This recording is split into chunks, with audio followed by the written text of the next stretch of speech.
Hey, in our main topic here today on Mastering Dungeons, we are looking at the best of Curse of Strahd. And you may notice that someone has kidnapped and taken to a castle one Teos Abadia. I'm sure he's being held in Castle Ravenloft. And the doppelganger replacing Teos this week is Jeff Mueller. Jeff, welcome to the show. Thank you, Shawn. Yeah, Teos is being well taken care of. Everything's going to be okay. He'll be released in due time, Yes. uh, at my discretion. As soon as the ransom is paid. So, Jeff, you are here because you are running a game of Curse of Strahd. I am. Not just Curse of Strahd, though. What's extra special about this game that you are running? I am converting it to Daggerheart rules, Uh, which is a wonderful exercise in game design. It is really taxing my game design brain. But also because some of the players at the table have played it D&D style, where our group, Teos included, is getting a feel for Daggerheart. So we figured, what better way to introduce fear and hope than Ravenloft? that is a really interesting man. Now my brain is working overtime on how that would go. How far in the process are you? I'm trying to do things a couple of chapters ahead, so I'm not, scrambling at the last minute.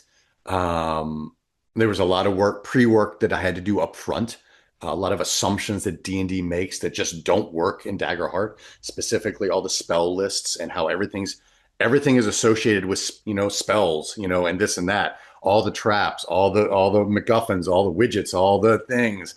Trying to figure out workarounds for that took a lot of pre-work up front, and I'd say I'm about a third of the way my conversion right now. This is not, this is just for me internally, so it's just all scribbled on the back of napkins and in fever dreams. But yeah, working through it.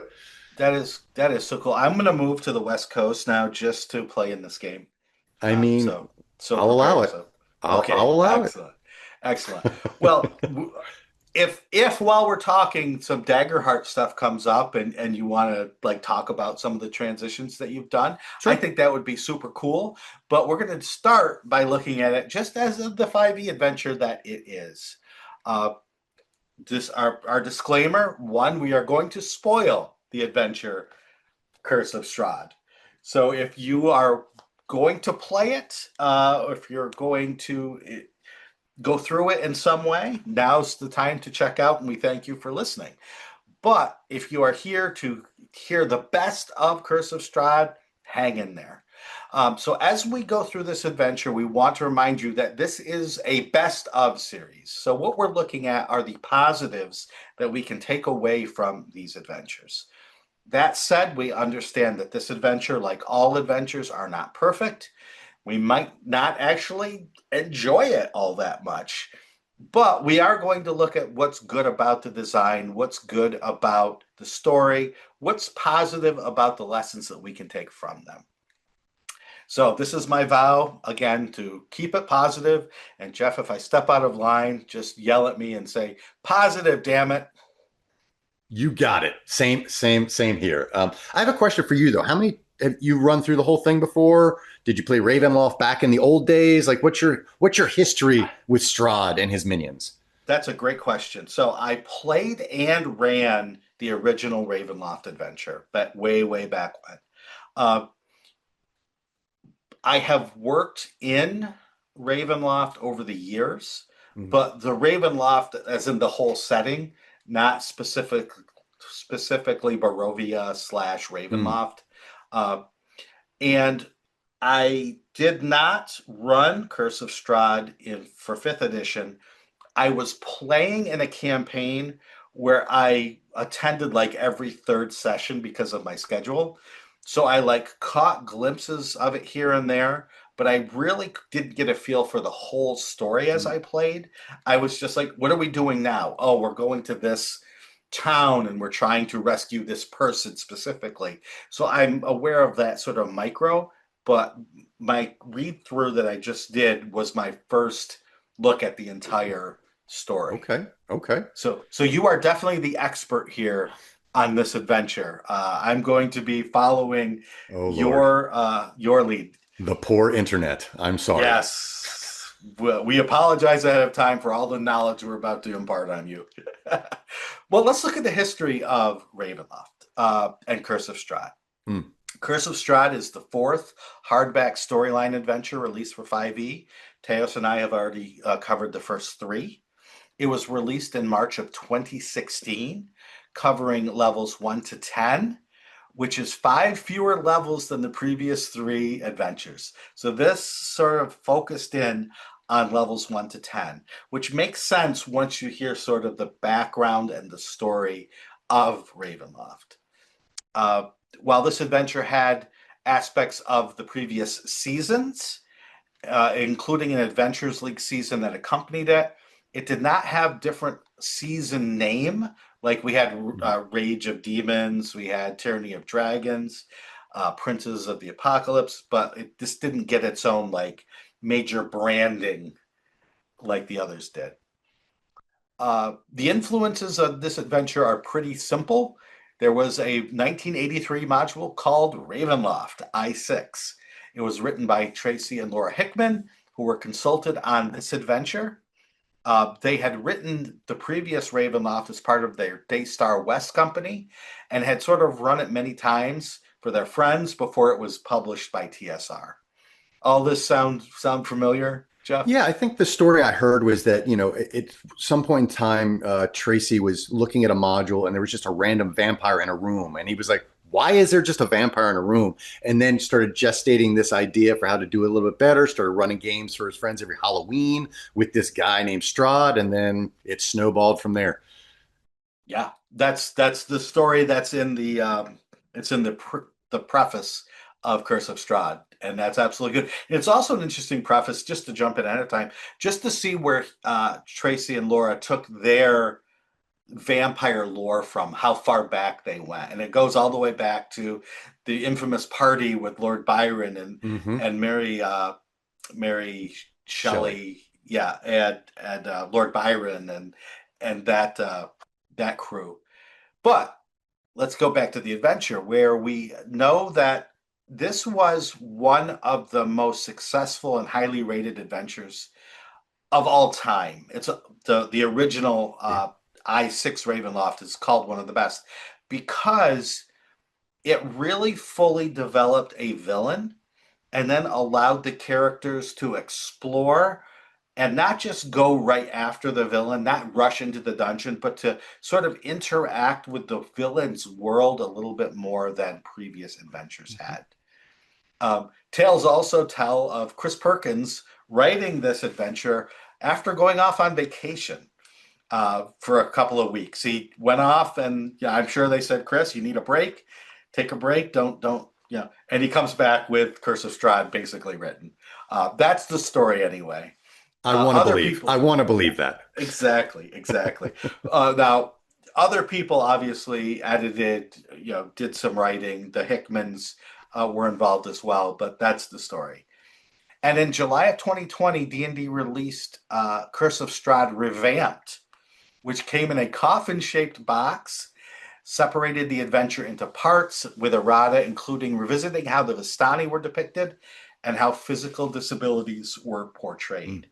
Because in only a few short years, advances in this sort of understanding of sensitivity reading Hmm. and Yeah. understanding your audience came about.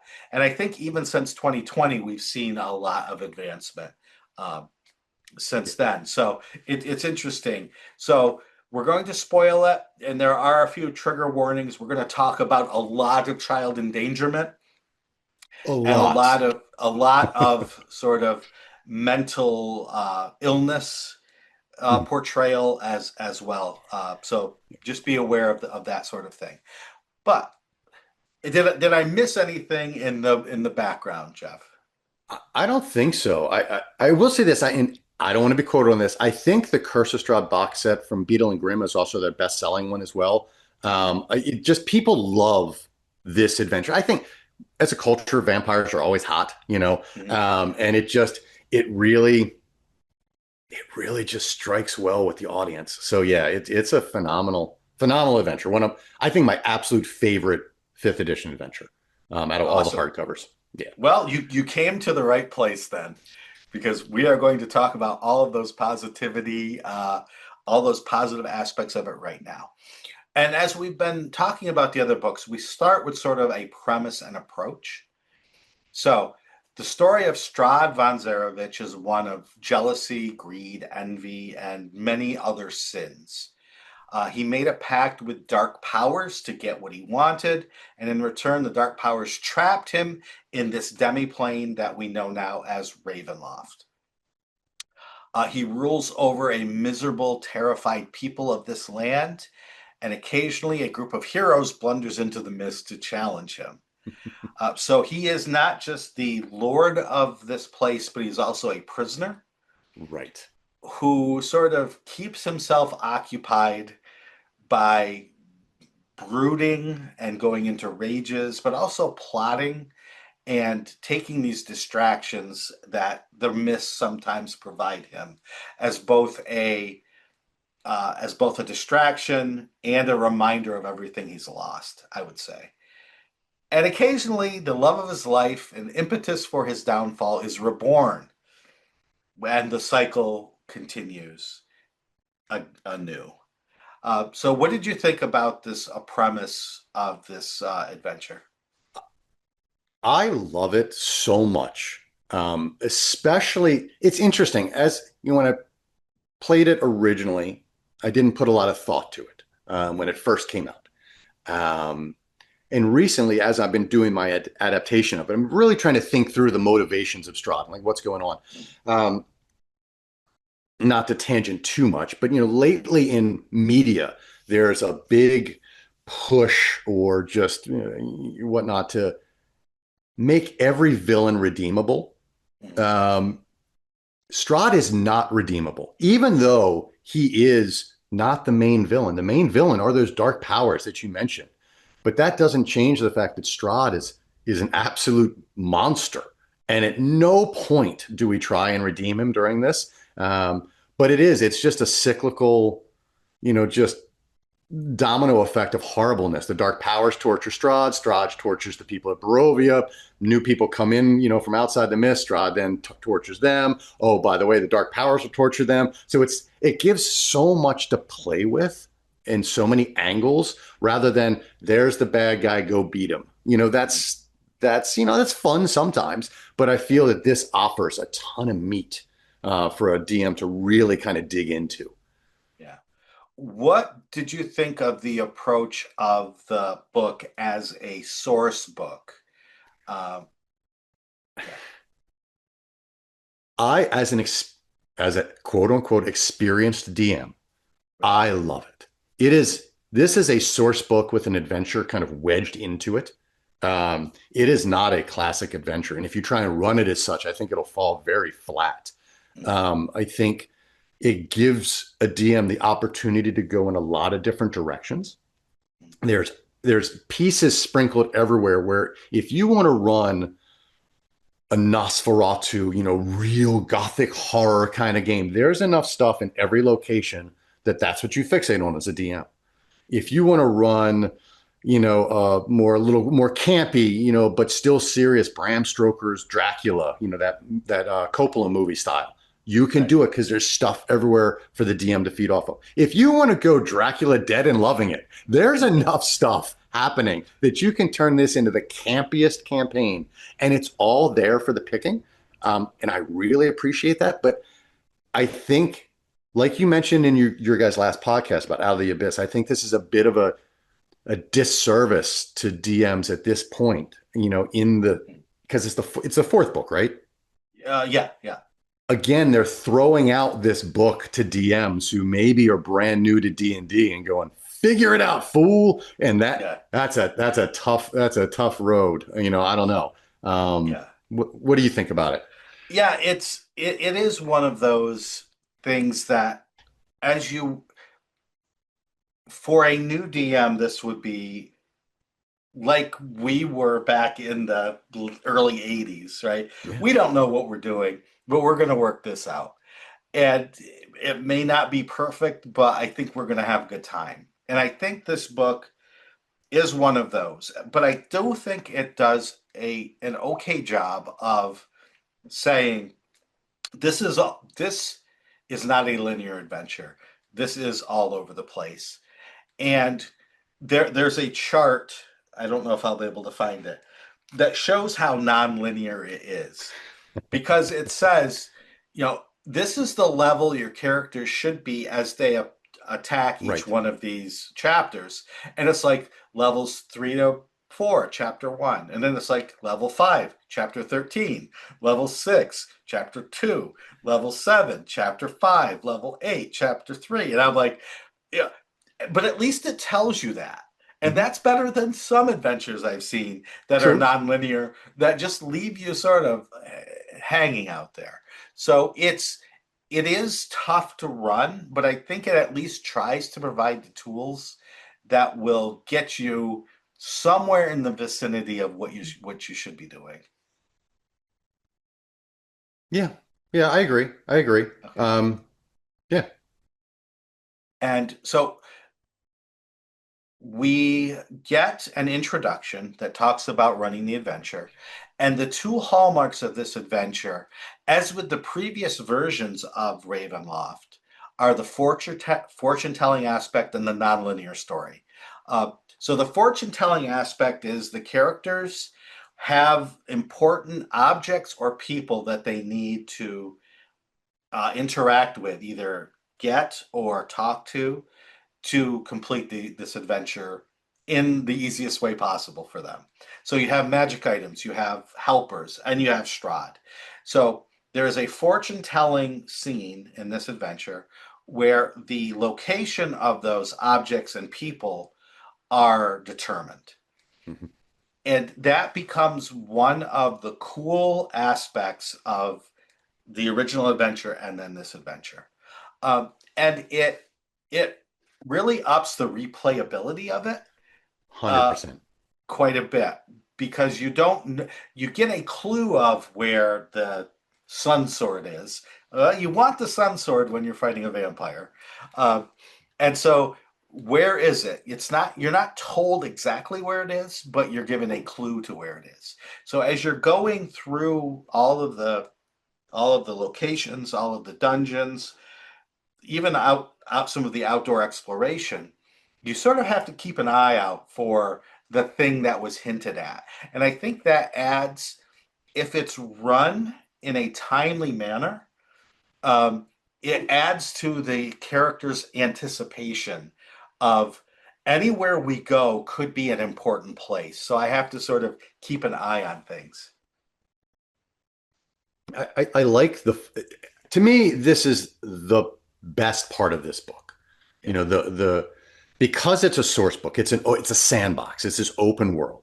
How do you as a DM focus things and turn it into an adventure? Well, you do this reading, and that will dictate here are the main locations that the party needs to focus on. So you as a DM can then go, okay, this book has 13 or 14 or whatever it is chapters. I need yeah, to focus on 4 of them for the yeah, most part and yeah, really understand those. And then if the players feel like they're going to go to these other locations, cool, but they're not the main story. They're not the crux of the main story. So it gives yeah. a little bit of respite to the DM, a That's true. little deep breath, which I really like. Yeah, And I also like how I don't know if they did this in the original Ravenloft, but I like here the advice is do the reading before you start playing the adventure, so yeah, that you as the DM have these hallmark points. And yeah, then when the characters get to that spot in the story, do it again. And as the yeah, DM, you can just stack the deck if you want the way you drew it first. yeah, Or if you're trying to tell a specific story, you can just go through all the options and go, I know my players will enjoy X, Y, Z, and then yeah, stack the deck. Your players will never know. And then you can yeah, deal the cards, still have the role playing scene. And it just gives so much flexibility and structure mhm, without too much structure that yeah, I think it's genius. I mean, bravo. yeah, yeah. And the second part, we've talked about the nonlinear section, the non-linear aspects of this story, and so the characters are really free to wander anywhere. And Strahd, though, will test them without outright destroying them. Hmm. And that is talked about in the introduction. And it's something that can't be overemphasized. If you are the kind of DM that just wants to destroy your characters, uh, uh, you can do that with this adventure because Strahd knows the characters are there, and he can just boop, boop, boop, go to the place, and he can whoop on them. Right. But you have to realize that Strahd does not want to destroy them. He wants to test them. He wants to know, are these here are these quote unquote heroes something I can use? Can I use them to escape? Can I Yeah. use them to take my place? Can I use them as a consort? Can I use them as the love that I lost? Can I so Hmm. he wants to test them. So he wants to be in their face, but then he wants to be away and watch what they do. And that is something that if you understand that can be super fun.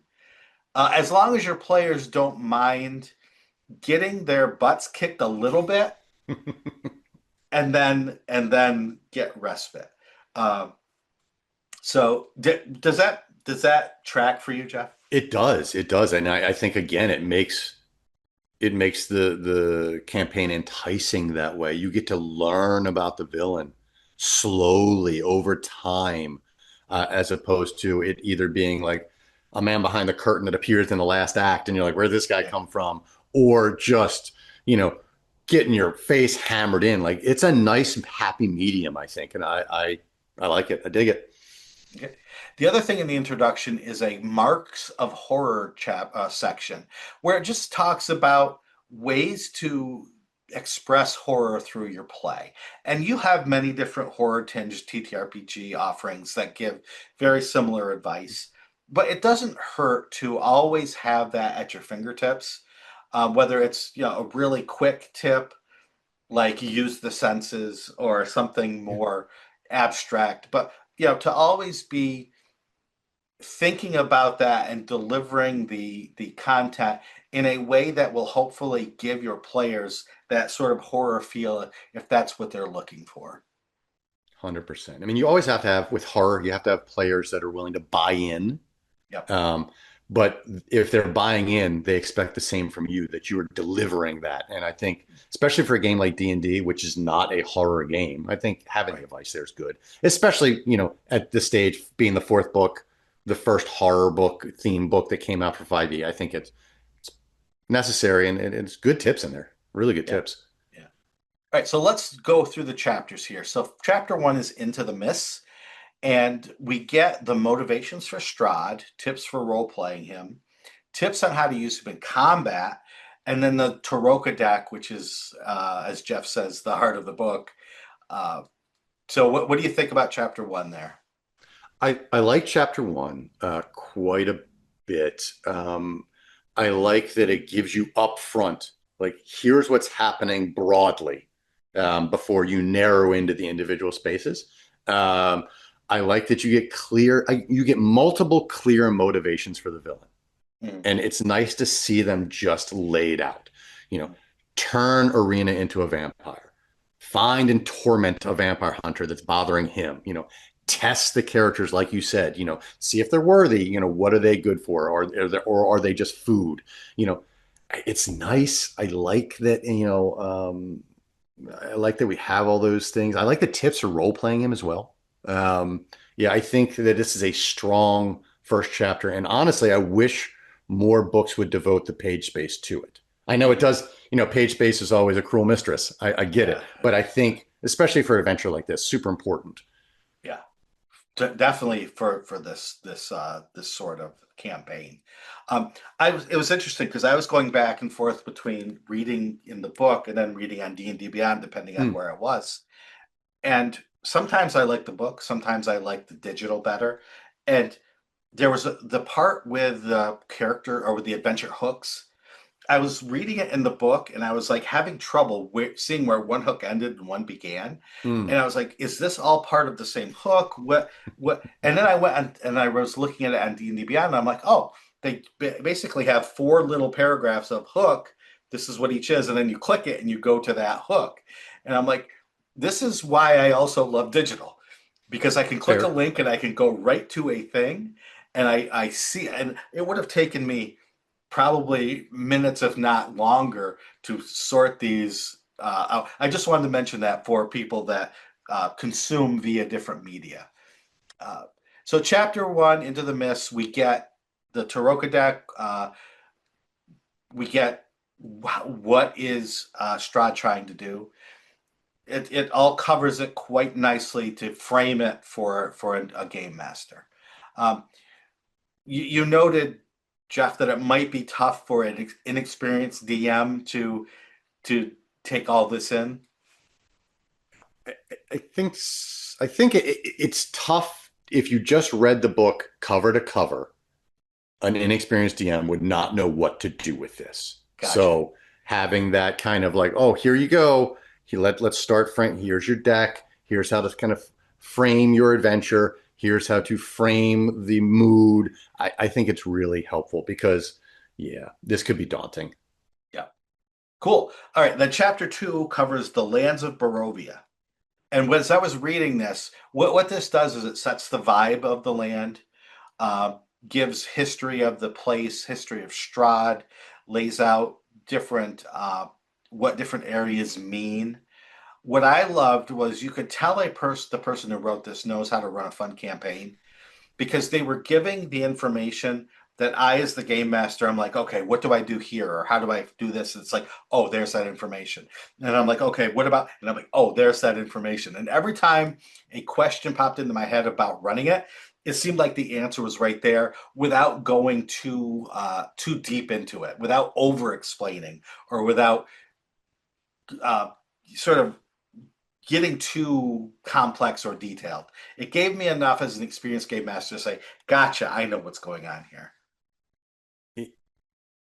It's a fun chapter. And like you Mhm. said, it clearly, I mean, Perkins knows how to run a fun campaign. So it's no surprise that this is laid out in like that. I agree with you. I mean, I think the things I really liked about this chapter specifically, uh, I like how you said, when you were looking at it, how questions that I, as the DM, will come up. Also think it answers the questions that Chris knows the players will ask. Yep. Um, all the stuff about, well, what do the Barovians know about vampires? What do they think about Strahd? What do the Stani know? Is that different? Like all those little tips, just bulletized lists, easy to digest, easy to print out, put in inside your GM screen if you need it to go. New players are going to get here. They know there's a vampire. Of course, they're going to ask the locals all sorts of questions. Right. And here are your answers. Like that is so useful. And the other thing I really liked about this, personally, I hate random encounters. I am Mhm. not a random encounter guy in my games. Not a thing for me. I get that they're important here, and I like what's done with them. You get multiple tables depending on where you are and what time of day it is. Great, but you get box text and a little bit to go with it. Mhm. Oh, no, thank you so much. Don't make me think, oh, two to four, 2d4 berserkers show up. What does that mean? I don't know. I just rolled it on the table. Oh, I can go to the box text. I can go to a little paragraph telling me what these people want and what their motivations are. Oh, Yeah. thank you for making my job easier. Yeah, yeah, and it does give you that little bit. Even just giving you the time to read a little bit of box text or say this is what you see, and then you, as the semi-experienced or experienced game master, can say, all right, there are these five berserkers. This is what they look like. Why are they here? What do they want? How can they interact with the characters? I can come up with that Yeah, if you give me just a moment and just just the something. tiniest bit of information. Yeah, Yeah. yeah, totally true. The spell alterations. Oh, yeah. This has always been a rough point for planar type adventures. You're Mm. in the hells, you're in Celestia, you are, in the plane of fire, wherever. How do things work? How does magic work? You're trapped in this prison. What about gate spells? What about teleport spells? Right? What about all of these things? How do they work? uh, this chapter tells you not just how those big spells work, but how these smaller spells can be reflavored to show the horror, to show the despair of this prison that Strahd has built for himself, essentially. It's just it's seeds of ideas for DMs to play with. I remember the first time I played through this with another DM in 5e. He was an expert at coming up with interesting tweaks to spells that just really set the mood, and it was great. I also love, and I don't know if it's this chapter, somewhere in here they talk about going back to the listener question, the deities. Clerics who have the ability to speak to their gods. Well, guess what? Sometimes Strahd answers the phone. Like Right. that's a like what a cool concept. Yeah. Yeah, a lot of fun stuff to play with. Yep. So, chapter two is this overview of the lands of Barovia. Chapter three then starts to get into the specifics of different locations. So, the first place that you probably end up after you come into the mist is the village of Barovia. And while this is in no way a linear adventure, the village at least starts you with a potential on a more linear path because there are only certain number of people you can meet, and those people you meet are going to want things from you. So it sets you up for, at least to start with, here are some things I can focus on. Does that sound right? It does. And I'm Okay. really curious to what you have to say about this from a game design perspective. I want to pick your brain, your big brain, Shawn. I want to, Uh-oh. to me, when I looked at this, I was like, this is kind of genius because very often when players go to a town and it's so big, I can go anywhere. Let's knock on all the doors. And it specifically is telling you a lot of the town is shuttered in. And Yeah. it kind of like a tutorial level in a video game. Like you can only do so Right. much. I think it's genius. Do you think that's good or does it limit and frustrate players? Like, what are your thoughts on that? My thoughts on that are exactly your thoughts on that, which is the best gift you can give a player isn't an open world. It's an open world with a clear sense of direction, with a clear path. And if they take that path, great. If they don't take that path, then you can give them another path. Mm, But like you said, if there are 50 houses, 50 establishments, you can go anywhere. It doesn't it doesn't do justice to the players who want their characters to engage in a fun story. mm, It can be fun to knock on every door and see how the game master plays it, but that's not why most people play a game. They want their characters to be involved in the story. So giving them these options, these limited options to get involved in the story, is a blessing rather than a curse. Uh, and as we'll talk about later, when we get a set piece like this, like the any of the villages and some of the sort of adventure locations, it's done in a dual fashion. It's done, here are the locations, making it a location based mm, adventure, right? You can go to this room or this building, or there are events, making it an event based adventure. And there are benefits to both. And what this adventure does well is say, you can do this any way you want. You can, if you want them to explore, don't run any of the events, just let them explore. If you right. want to lead them down any paths, here are the events you can run. There's a parade in town the first night they're there, and this happens at then. Or you can say, go to the inn, go to the cathedral, go Mm. here, go there, go wherever you want. The event stays in your back pocket, which you can then pull out when it's time to uh, get the players engaged in the way that you think they want to be. That's a good point. I never thought about it like that, that you can just kind of use those events when play as dragging down or when you need to change the Yeah, pace or whatever else, or that you yeah, could play it 100% either way. Yeah, that's true. yeah. And it's in a Good design, yeah, Perkins. Well done. yeah, exactly. In a couple of cases, I wish that they had done a bit more, of those, a bit more Mm. events that were a little more story focused. Again, this isn't, I'm not saying this to criticize, but for those really new game masters, I think it would have been great to have an event when they first enter the village of Barovia, right? Uh, have something happen right away, even if it's just to set the tone. Um, I would agree with you.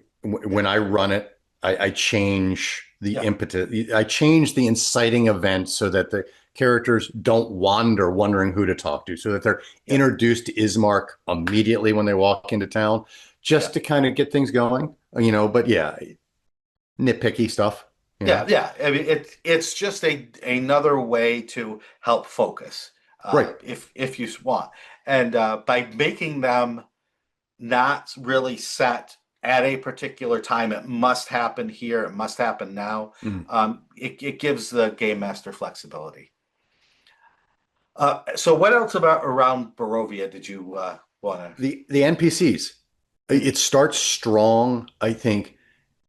There is a world in which this becomes a very sad tropey adventure where Arena is a damsel in distress, hmm, and this is not that world, and I'm thankful for it. We get yeah, strong NPCs right off the bat in Ismark and Arena, and then also in Father Donovich. You have the sympathetic, like faith is broken priest. You get three people with very different viewpoints of what's happening here in the world, that are strong characters that will, in some of their cases, follow with you throughout the adventure. And it's nice to see that. I like, and it's not too many of them.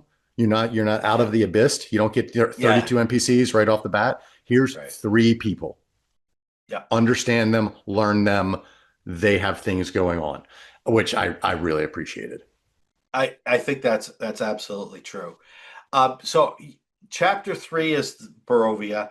You probably deal with some things there, including the the burgomaster's died, and Arena asks you to take him to the cathedral for burial because nobody else wants to, because they're afraid. But once you do that, it sort of unlocks Arena as the NPC that can now go with you, and she becomes a focus of the story, which gives you, as the game master, a way to interact with the story in the game rather than outside the game. And that lets you move further along the story after you learn of the problem and maybe try to help Arena from this point forward. Yeah, 100%. Okay, so chapter four then becomes Castle Ravenloft.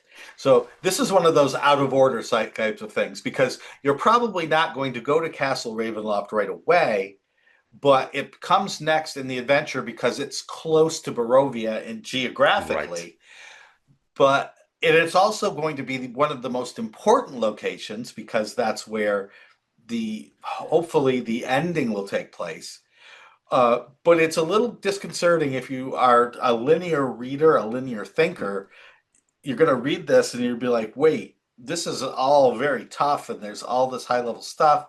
Why is this chapter four? Well, it's there because it's important. It, it's also, this is the chapter that to me is the hardest to read because it is a mega dungeon in in the middle of a very story focused book.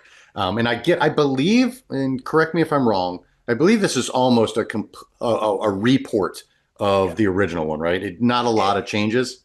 yeah, I mean, there are some changes, but it's very emblematic of the original Ravenloft adventure. I mean, there's a lot of old school D&D. Here's the Mhm. size of the arrow slits, and here's the Yeah. mechanical mechanisms and how the elevators work that honestly I could do without. I Uh, could take that page space back, but I get why he probably did it to pay homage, homage, if you will.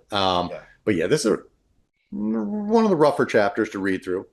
Yeah. Lots of rooms, lots of rooms. Yeah, there's almost there. It's like 80 some. I think it's almost 90 rooms, with some rooms very intriguing, very dungeony, Yeah. cool stuff.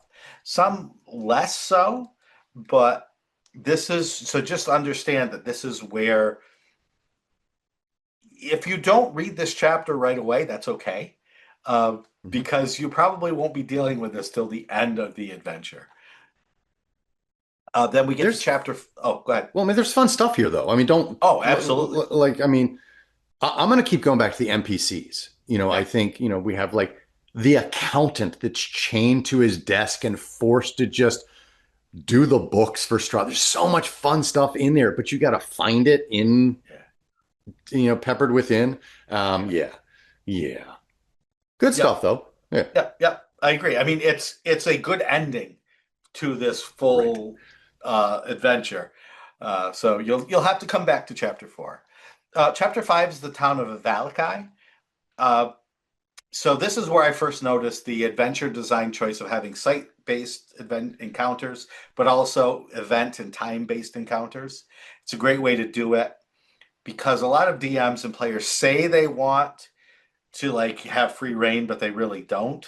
So this gives you the best of both worlds. Um, what caught your eye in this chapter about the town of Valakai? There is so much going on, and we can have the internet war. All right, internet, is it Valakai or Valaki? I'm going to say Valaki. All right, That's fine. and there's so much going on in this town. The NPCs in this chapter, I think, I'll die on this hill. They're the best WotC's ever put out. They're Mhm. so much fun. They're so deep.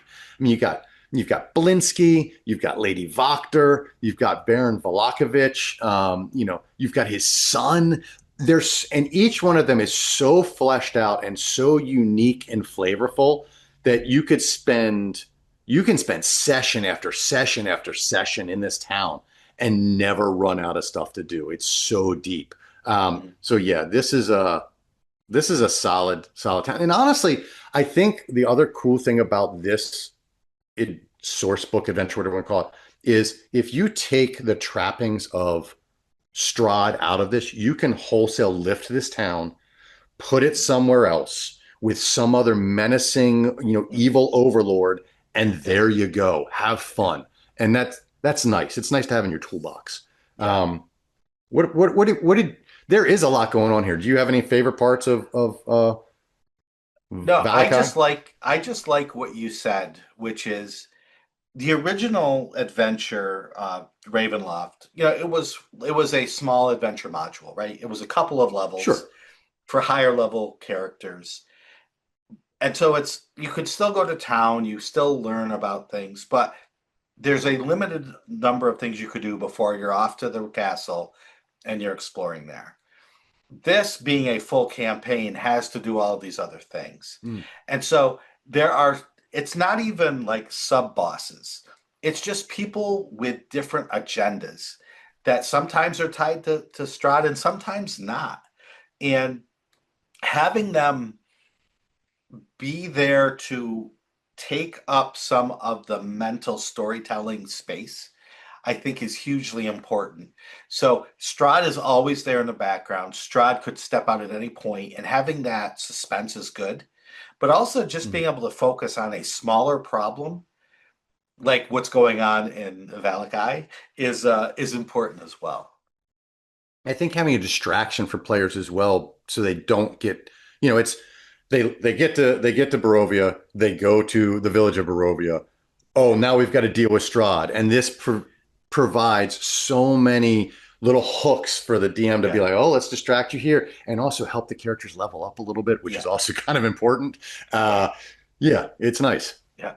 And this is where like the pacing will become hugely important for Mm. the game master to figure out the desires of the players, what their threshold is for those distractions, and be able to every once in a while insert Strahd or some of Strahd's minions in, have the characters deal with that, and then pull back and have them focused on the next thing. Because the impetus is originally not go after Strahd, but to help your arena get to a place of safety. And then when Mm-hmm. you get to the place of safety, there's a problem there that you need to deal with. What? And No. and then it's like, oh, that problem leads to another problem, so you can go there, and all the while, it be if it's run at the right pace, you can please many different kinds of players with this.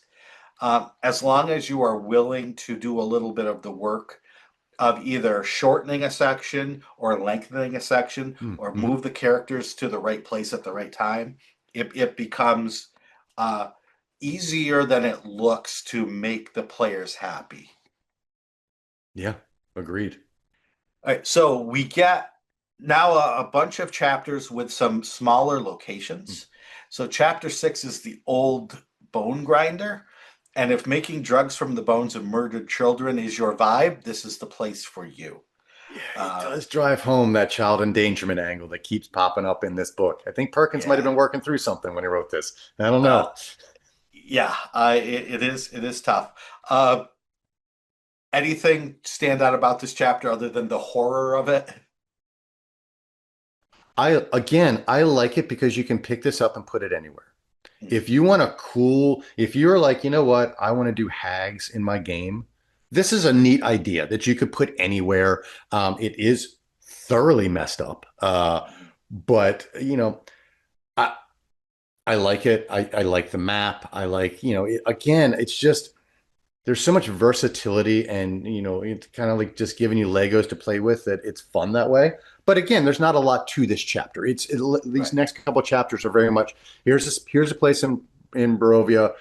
Now it can be an important place with a lot of meat to it if you drew the card in the mhm, Taroko reading that then right, points you here, and then additional things and complications happen.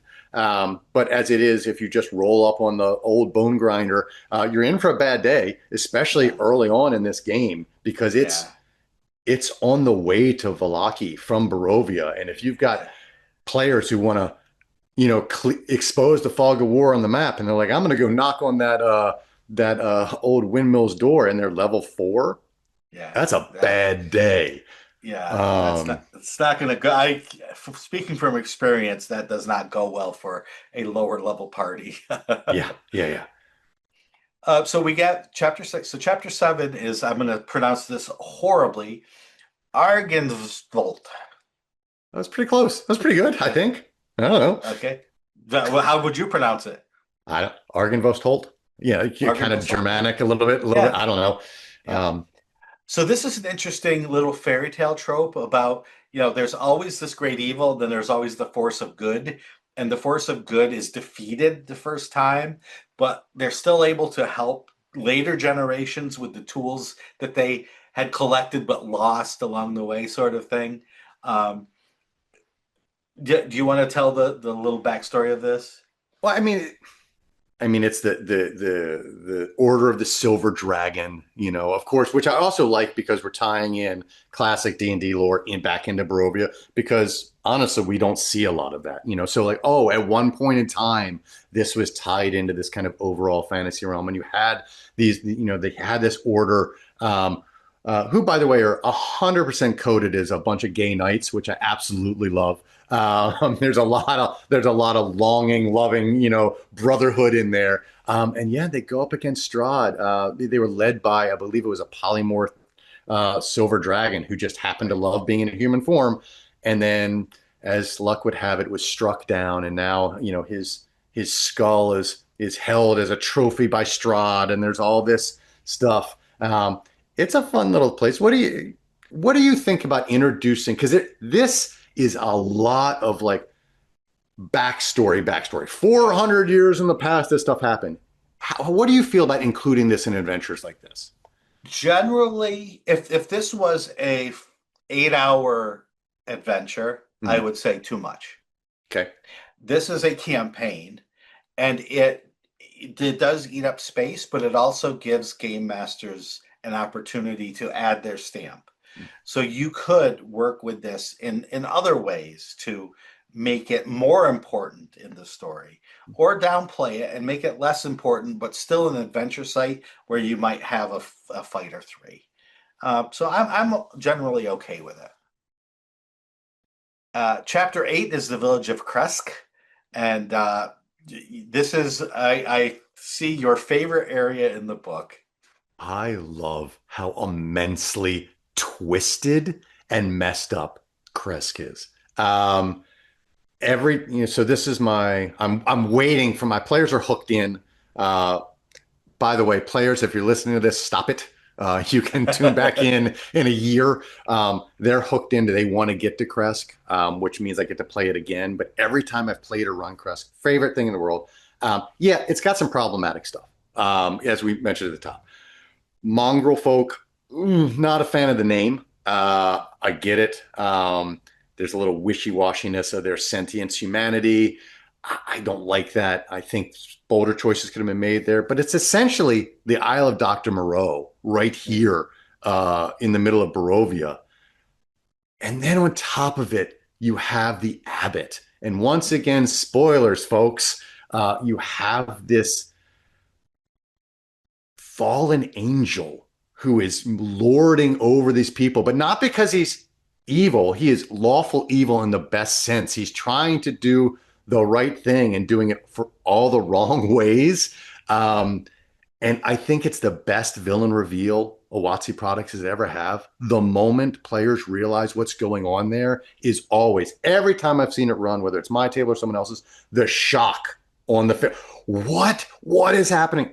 Oh, it is so good. It's so good, Shawn. I, I love it. I'm right there with you. I'm right there with you. Love the shock and horror of reveals like that.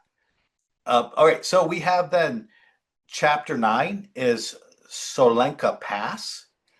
Tell us just a brief rundown on what that is. I mean, this is a super tiny chapter. I think this is the smallest one in the book. It's only a couple pages. It is a massive bridge over a chasm. That is your location. There are things going on here. There's magic to dispel. There's, gargoyles, of course, the hearts. There's oddly a rock that, it might fly in, which is a bit odd. But my favorite thing, and again, in Chris Perkins fashion, the oddest little twisted, humorous villain. There is a chaotic evil mountain goat as one of the events. Sangzor is his name. This giant metal goat, in his black fur and giant horns, that will just try and run in and knock players off the edge just because he's a giant asshole. And it's just funny in such a way. And he can show up elsewhere in the adventure. Like, even when you get a small little thing like this, the fact that let's just still throw some fun. At no point are any of these chapters throwaway chapters. There's always a nice little meal you can have as a DM, which I really like. Nice. I dig it. Yeah, yeah. Chapter 10 is the ruins of Berez. Uh, what happens there? This was the chapter where you were the most meh about. I want to like it. I want to love this chapter because, I mean, you've got well, okay, you have not Baba Yaga, you have Baba Lysaga, okay. Yeah. Okay, Chris. Sure. The hut has roots instead of chicken feet. I gotcha. Yeah. Which is a cool villain, like a cool classic, folklore Right. villain. Not my favorite area. I think it runs into some problems, and I don't want to focus on the negative. Right. I think it's too big. It's too expansive for what it is. And I don't like the story angle that's there for Baba Lysaga herself. I think you can change it though to make it something really cool. And I think the encounter itself is really fun. It's really fun to have the hut running around and have Baba Lysaga there flying around in a hill giant skull. Like, it's so bizarre and weird. It can be a cool encounter, but I wish there was more story to this one. As large as the geography is, and as important as the lore makes Baba Lysaga sound in Strahd's history, Yeah. I wanted more. Yeah. It just for More me, interaction. if Yeah. more interaction, a better, like a deeper story hook. There's also there child endangerment and crazy old women. Too many of them. There's too many hags, crones. You got Madame Eva, you got Baba Lysaga, you got the hags of the Bone Grinder. It felt a little Yeah. repetitive. I don't know. What do you think Yeah. about this chapter? What are your No, thoughts here, man? I agree. I agree. I think part of the issue is you have this Taroka deck where you can have things anywhere. Right. That makes it imperative that you have all the anywheres that these things can show up. And sometimes it becomes a little more difficult to make this connection between Strahd's rules, Strahd's history, and a location or a person at a Mm, location mesh in a way that feels deep. It feels deep in a lot of these sections, and it can't. You have to make it equally deep, or it does feel less. yeah, I think that might be what it is. Other things are so deep that when I got to Yeah, this, I was like, that doesn't make it bad. It just doesn't yeah, excite me the way maybe some of the other things did. right. And speaking of exciting places, we go to Van Richten's Tower. Uh, which is just by the name Van Richten. If you're D&D lore, you know Van Richten's guide. You know that Van Richten is the demon, the vampire hunter. Um, so this is the Wizard's Tower, right? The Mad Wizard's Tower. Uh, what goes on here that's important? Well, I mean, there's a couple. There's a couple. Okay, let me rephrase. I don't think the tower is important to the story unless you pull it in a card. You Mhm. can avoid this. It Right. has no story implications. There are some fun things happening here. And I meant to mention it back in Argon Vostolt. Yeah. This is the second instance in the story where you have old magics that have been cast that are now malfunctioning 300 years later, which I just think is a nice little flavor thing. We always assume that, a wizard's power is permanent, Right. but no, Right. not so much. Mhm. So cool stuff there. I like the way it represents that gradual decay of magic. It's a fun little tower. It gives you some backstory. Again, there's a lot of backstory in here that there's no way for the players to ever Mhm. uncover, and this is one of Right. those spots. The guy that built this tower that Van Richten, now lives in. How he architected it and how then he turned into a lich and all this stuff. I'm like, great. That page space maybe could have been used for something else. Because I don't know how the players figured out. It's cool stuff though. Again, Mhm. to lift into another game, another Right. adventure. But I think where this is really cool is if you haven't met Esmeralda, another top tier NPC, Mhm. she will be here. Now, Esmeralda pops up. I mean, she is all over Barovia. So you are likely to run into her. But if you haven't, she's here. She's trapped the place.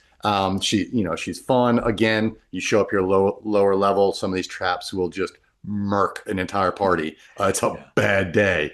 I think, I don't know, the wagon that she rigs with a bunch of like alchemist fire or dragon fire or Yeah. something like that does the most insane amount of damage when that trap goes off. I don't know how players survive it.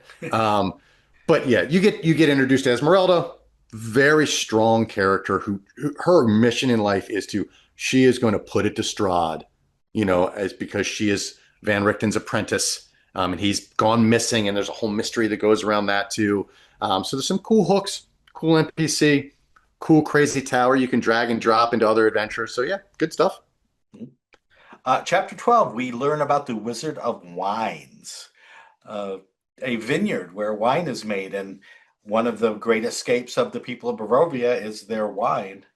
Uh, I mean, that's the crux of like 90% of the story hooks in this game is the mhm. wine has stopped flowing. Yeah, Now what that's are we true. doing? We're eating, child drug pastries. We're eating, we're doing these Yeah. other things to compensate for this lack of wine. So you can't escape this as a player. You will have heard about the Wizard of Wines. Mhm. I like, and I think it's a smart design choice that it's on the far end of the map. Mhm. I, you know, you're not you're not understanding what's happening until later in the game because you just can't get to that area, which I think is cool. Yep. Um, it's it's a nice now I get it moment for players when it Right. all comes together, which I think Yeah. can be fun. Yeah. Um, and there's a lot of cool NPCs here as well. The whole the Mardikovs and everything else, and there's a whole backstory there. Depending if you draw the cards, can play in. Again, the modularity. I think the genius of this is the modularity. You Yep. know, If you don't pull those cards, you maybe don't care about these NPCs. If Yeah. you do, you really care about these NPCs. And it Yeah. gives you the tools to play both avenues, which is great. Yeah, yeah, that's exactly what I was going to say. Yeah, it could be important just to the lives of the NPCs. So you might go off on the quest to figure out what's going on, and it could be this is the most important location in the whole adventure, Yeah. if some of the items are there. So now the Ember Temple is an interesting one. Uh, yeah, this is sort of like the story behind the story, Mm. and for some people, this was like more important than Castle Ravenloft itself. Um, so what could you tell us about the Ember Temple? I mean, this is where the dark powers reside. I mean, this is the crux of the story. Like I said, the story behind the story. These entombed entities, beings, whatever, on these amber coffins, all just kind of laid out. No idea why this is here. No idea what's going on with it, which I also like. We're not given an explanation, which maybe will fall flat. You just don't know. It's a cosmic unknown. Deal with it. They're evil. It's an area where if you can't terrorize your PCs here, you need help because there's so much here to just dangle in front of your players. Every dark power will offer they'll offer up something. Oh, Yeah, you need this? Here, make this deal with me. Oh, yeah, it's so good. Now, there's also a lot of it. yeah, yeah. That's true. There's a lot to it. But as a concept, I absolutely love it. Yeah, And the little things that are going, there's a couple NPCs here. Some fun things happening. You have a lich with amnesia, which is kind of a cool idea. yeah, You have some people that are there that, maybe you're there for good reasons, maybe aren't, you don't know. There is also a yeah. lot of that in this. You're not sure if you can trust all the NPCs, Right. which that's a fine line for DMs, Yeah, yeah, very fine line, but this is happening later in the game. yeah, So it's not like, your first NPC you meet has the heel turn later. Um, yeah, but yeah, yeah, I like it. I think it's very cool. And I like that there is some explanation or some ability for you to interact with the forces that are holding Strahd captive. Um, yeah. that interaction will not go well for you, but it's Right. nice that you understand it. And that's what I like about this in terms of it's a trope not only in D&D and fantasy but in this adventure, which is you are not ready to face the evil. You have to get help. So you go here to get help, you go there to get help, you get this item, you get this knowledge. And then there's the help that's a bridge too far. And that's Right. what this is. Because if you make deals with these entities, you are going to be worse off than facing Strahd. Uh, and when I played it, the only reason that the final battle was even close to challenging was that we fought Strahd plus like two of the PCs that were with us, right? They ended up turning because of deals that they made along the way. It's like we were not just fighting Strahd; we were fighting Strahd plus two of our player characters, and it became interesting in that way. It's interesting also that you can, as a DM, I think, go back to, I don't know if it's the original or maybe it was the box set, like the expanded box set of, kind of the Ravenloft setting or something like that. But there was this concept of the dark powers would keep track of things that players did. And I'm doing that in my Daggerheart game now to go back to you asking, because I think it's fun. You know, when players do something that maybe a dark power will be like, oh, this person. I'm Mhm. just like, hey, do me a favor, mark off on your character sheet a little mark for me. Thanks. Just keep track of Yeah, that. You yeah, do that over there, and when they get there, maybe you can, a dark power might have an affinity for a certain character because that character's been doing things that shows a weakness or a predilection towards something that dark power is, focused on. It gives a lot of room for DMs to really kind of expand and play in this world, I think. yeah. I'm going to zip through these last Yeah. few here. So we have Yester Hill, which reinforces the fact that Strahd has other things going on. Uh, I thought that was cool. There's the Werewolf Den of Chapter 15, which, yeah, like you say, if you have seen the Underworld movies, you know that, or if you played, Vampire the Masquerade. You know that if you have Sure. vampires, you need to have werewolves. So that's cool. And then we get to the epilogue. So what happens after you complete the adventure? I want to focus just for a touch on this. Yeah. Um, how do you feel as the game master about what happens here with these possible endings? Assuming like everything goes perfectly well, you find all the objects, you've rescued all the people, you've defeated Strahd, then what? I like that you're given several options with clear cut instructions. If these NPCs survive, these NPCs died, here's how to wrap this story up in a way that makes sense. Because I think sometimes with these large adventures with so many threads, it might be hard to kind of think through how do I wrap this up. So I like that they give you a bunch. Um, I like that it includes the inevitable Strahd's return, dictating that, yeah, you might have defeated him, but guess what? He's coming back eventually because the Dark Powers won't let him die. And you might be coming back as well. Who knows? You called out the replayability earlier. You potentially could do that again. Return to to Curse of Strahd. You could do it, Right. and it would, from a story perspective, actually make sense, which I really appreciate. What Yeah. do you think about providing concrete examples at the end of an adventure for a GM to work off of? Do you like that? I yeah, I love that because it takes the guesswork out of it. And if I, as the game master, want to change it, I can. Hmm. But I also don't need to keep track of what happened to what happened. If I just say, oh yeah, this character survived, this character didn't, this NPC didn't, I could with a reminder, this happened. So now I can just, if I want, read this, and if not, I can make up my own. Agreed. I'm right there All with right. you. So overall, I think we say well-deserved thumbs up on Curse of Strahd. Uh, 100%. Definitely worth playing and running if you are of such persuasions as player and or game master, and giving you room to add your own twist to things and add your own storytelling je ne sais quoi as you navigate the ins and outs of how Strahd and the folks of Barovia interact with the characters. Yes, to everything you just said, including the French That's bit. Yes. sweet, sweet. Well, Jeff, I want to say thank you so much for stepping in to host and sharing your knowledge of this adventure for all to take in. Of course. Thanks for having me. Like I said, I'll let Teos out of the dungeon eventually. Once he pays his penance. Yeah, Yeah. we will pay up with whatever it is that you're requesting because we'll need Teos back sometime soon, if only to get the show recorded correctly. I, But I want to thank everybody out there for listening as well. You can help out the show by becoming a patron by going to patreon.com/masteringdnd. I'm going to forego all of the hoopla that we normally do because we've been running long, but I just want to let everyone know that we really do appreciate this. Jeff, if people want to find you out in the social world, where can people find what you're up to? you can find me mostly on Blue Sky at the Mighty Jerd.